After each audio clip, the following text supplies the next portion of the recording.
दोस्तों, भारत अब एक ऐसी ताकत बन चुका है जिसकी गूंज केवल एशिया तक सीमित नहीं है, बल्कि पूरी दुनिया में गूंज रही है। सवाल यह उठता है, क्या भारत को अब वही अधिकार मिलना चाहिए जो अमेरिका, रूस, चीन, ब्रिटेन और फ्रांस जैसे देशों के पास है? जी हां, बात हो रही है उस जादुई वीटो पावर की, जिसकी ताकत इतनी है कि अकेला एक देश पूरी दुनिया की राय को खारिज कर देता है। जरा सोचिए, संयुक्त राष्ट्र की एक बड़ी मीटिंग चल रही है, सामने अमेरिका बैठा है, रूस गरज रहा है, चीन चालबाजी कर रहा है, ब्रिटेन और फ्रांस अपनी अपनी ताकत का प्रदर्शन कर रहे हैं, और तभी भारत खड़ा होकर बोल दे नहीं, और बस पूरा प्रस्ताव खत्म। दोस्तों, यही है वीटो पावर, यही है वो ताकत जिसे पाने का सपना हर भारतीय के दिल में आग की तरह जलता है। यह सिर्फ ख्वाब नहीं है, बल्कि एक सच्चाई है जिसके लिए भारत दशकों से संघर्ष कर रहा है। और हां दोस्तों, अगर दोस्तों आपको यह वीडियो रोचक और जानकारीपूर्ण लग रहा है तो तुरंत हमारे चैनल को सब्सक्राइब कर दीजिए, वीडियो को लाइक कीजिए और घंटी का बटन दबाना बिल्कुल मत भूलिए, ताकि आपको हमारी हर नई अपडेट सबसे पहले मिले। और हां, इस वीडियो को अंत तक जरूर देखिए, क्योंकि आगे हम आपको ऐसे राज और सच्चाइयों से रूबरू कराएंगे जो आपके सोचने का नजरिया ही बदल देंगे। भारत आज दुनिया की सबसे तेजी से बढ़ती हुई अर्थव्यवस्था है। 140 करोड़ की आबादी वाला यह देश लोकतंत्र का सबसे बड़ा गढ़ है।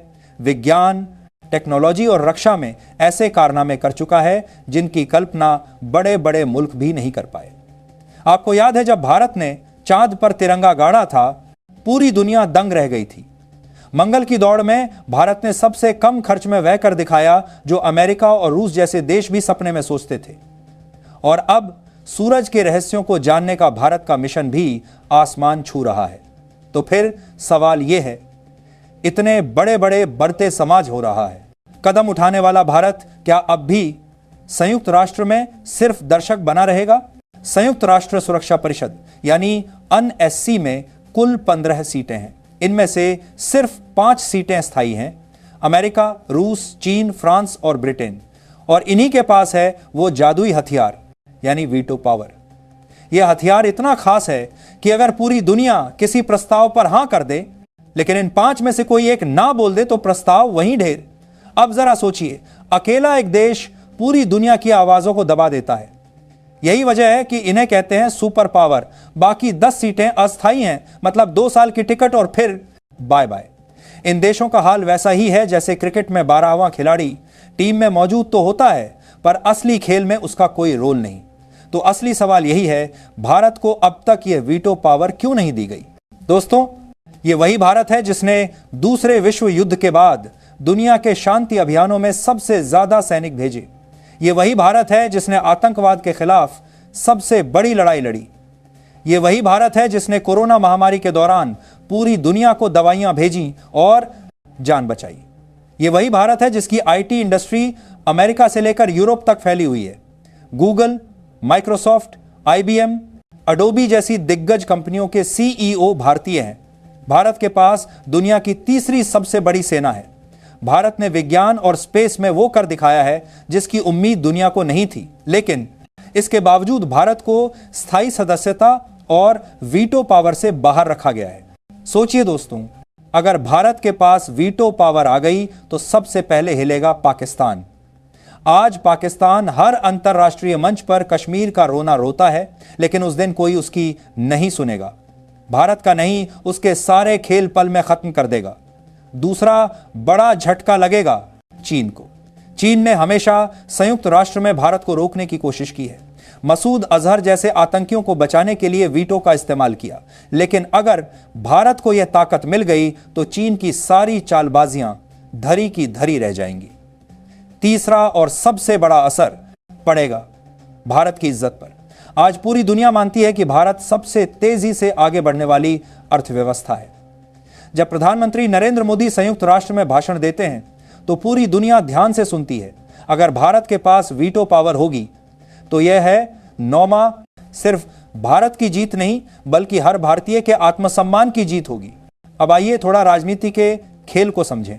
रूस ने साफ कहा है कि भारत को स्थायी सदस्यता मिलनी चाहिए। फ्रांस और अमेरिका ने भी भारत का समर्थन किया है। जर्मनी, जापान और ब्राजील जैसे बड़े देश भी भारत के साथ खड़े हैं। भूटान और मॉरिशस जैसे छोटे देश भी भारत की तरफदारी कर रहे हैं। यहां तक कि संयुक्त राष्ट्र महासचिव तक कह चुके हैं कि अब भारत को स्थायी सीट मिलनी चाहिए। लेकिन सबसे बड़ा रोड़ा है चीन। चीन किसी भी हाल में नहीं चाहता कि भारत इस क्लब का हिस्सा बने। क्यों? क्योंकि उसे डर है कि अगर भारत आया तो एशिया में उसकी बादशाहत खत्म हो जाएगी। चीन जानता है कि भारत लोकतंत्र, अर्थव्यवस्था और जनसंख्या में उससे कहीं आगे निकल सकता है। यही वजह है कि जब भी सुधार की बात होती है, चीन अड़ंगा डाल देता है। दोस्तों, सवाल सिर्फ इतना नहीं है कि भारत को कब वीटो पावर मिलेगी। असली सवाल यह है कि क्या भारत को बराबरी का हक मिलेगा। कुछ देश कहते हैं कि नए सदस्य को सिर्फ स्थायी सीट मिले, वीटो पावर नहीं। उनका कहना है कि अगर और देशों को वीटो मिल गया तो फैसले लेना मुश्किल हो जाएगा। लेकिन भारत का जवाब साफ है, अगर सीट मिलेगी तो बराबरी का हक भी मिलेगा, वरना यह अधूरा न्याय होगा। भारत अब तक 8 बार अस्थायी सदस्य के रूप में संयुक्त राष्ट्र सुरक्षा परिषद का हिस्सा बन चुका है।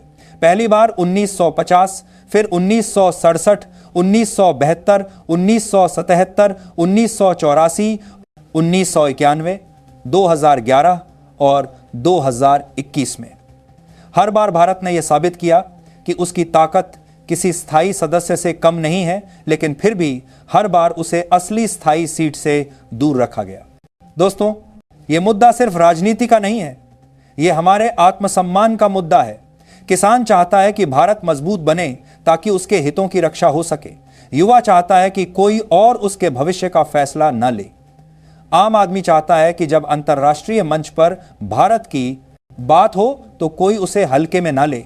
यही कारण है कि वीटो पावर का मुद्दा हर भारतीय के दिल की आवाज है। भारत अब बदल चुका है। भारत अब झुकने वाला नहीं है। दुनिया चाहे जितनी देर करे, लेकिन वो दिन जरूर आएगा जब भारत संयुक्त राष्ट्र की स्थायी सदस्यता पाएगा और उसके पास वीटो पावर होगी। उस दिन सिर्फ भारत की नहीं, बल्कि पूरी दुनिया की राजनीति का नक्शा बदल जाएगा। पाकिस्तान और चीन जैसे देशों की चालें बेअसर हो जाएंगी। भारत का पाकिस्तान के साथ नक्शा बदल दे, सम्मान नई ऊंचाइयों को छुएगा। दोस्तों, अब समय आ चुका है कि दुनिया भारत की असली ताकत को पहचाने। यह वही भारत है जिसने इतिहास में हर बार मुश्किल हालातों को मात दी है, चाहे बात हो युद्ध की, आतंकवाद से जंग की या विज्ञान और तकनीक में कमाल करने की। भारत ने बार बार साबित किया है कि वह न सिर्फ अपने लिए बल्कि पूरी दुनिया के लिए उम्मीद की किरण है। शांति मिशनों से लेकर वैश्विक अर्थव्यवस्था को गति देने तक, गरीब देशों को दवाइयां देने से लेकर स्पेस में नई ऊंचाइयां छूने तक, भारत हर मोर्चे पर सबसे आगे खड़ा नजर आता है। ऐसे में सवाल यह नहीं रह जाता कि भारत को वीटो पावर मिलनी चाहिए या नहीं, बल्कि सवाल यह बनता है कि आखिर कब तक भारत को इस अधिकार से वंचित रखा जाएगा। आज दुनिया बदल रही है। पुराने समीकरण अब ढह रहे हैं और नई ताकतें उभर रही हैं। भारत उन ताकतों में सबसे आगे है। लेकिन दिक्कत यह है कि जो 5 देश आज वीटो पावर के मालिक हैं, वे अपनी कुर्सी किसी और को आसानी से नहीं देना चाहते, क्योंकि यह कुर्सी सिर्फ लकड़ी और लोहे की नहीं, बल्कि पूरी दुनिया की राजनीति और ताकत का प्रतीक है। यही कारण है कि भारत को अब तक रोका गया है, लेकिन सच यह है कि अब भारत को रोका नहीं जा सकता। जिस दिन भारत को वीटो पावर मिल जाएगी, उस दिन इतिहास नए सिरे से लिखा जाएगा। पाकिस्तान का रोना धोना हमेशा के लिए खत्म हो जाएगा, चीन की चालबाजियां धराशायी हो जाएंगी और भारत का नाम पूरी दुनिया में पहले से कहीं ज्यादा बुलंद होगा। यह सिर्फ एक सीट की लड़ाई नहीं है, यह एक 140 करोड़ भारतीयों के आत्मसम्मान की जंग है। तो दोस्तों, याद रखिए, भारत अब वह देश नहीं रहा जिसे अनदेखा किया जा सके। यह नया भारत है, आत्मनिर्भर भारत है, शक्तिशाली भारत है और यही भारत एक दिन संयुक्त राष्ट्र की उस स्थायी कुर्सी पर बैठेगा जिस पर उसका हक है।